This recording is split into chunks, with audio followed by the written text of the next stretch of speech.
Cuttack Shriramchandra भंज medical college परिसर सीटी scan machine अचलावस्था नहीं तेजीबार लगी विवाद एने आज सुभाष संगठन पक्षर विभाग आगे दि जाइए धारणा वर्ष वर्ष धरी यह मेसीन खराब होगा सत्वे एससीबी कर्तृपक्ष ठोस पदक्षेप नेउ नथिबा अभियोग होइछि जहाफल दूर दूरांतर आसुथिबा रोगी माने नाही नथिबा असुविधार सम्मुखीन होउछन्ति। अन्यपटे रोगी परिवार लोके मध्य संगीन अभियोग आनिछन्ति। अल्ट्रासाउंड पाई टिकेट करिबा परे मेसीन खराब थिबा कुहा जाउछि। एही समस्या समाधान पाई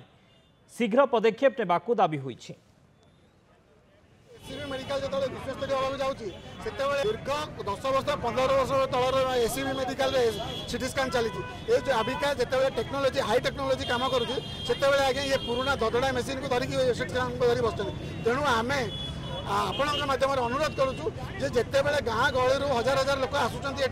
व्यवस्था सुविधा पाइबापी ये जो अव्यवस्था अच्छी अव्यवस्था विरुद्ध में सुभाष संगठन प्रतिवाद अच्छी आम चाहूँ सीटी स्कान नुआ व्यवस्था हो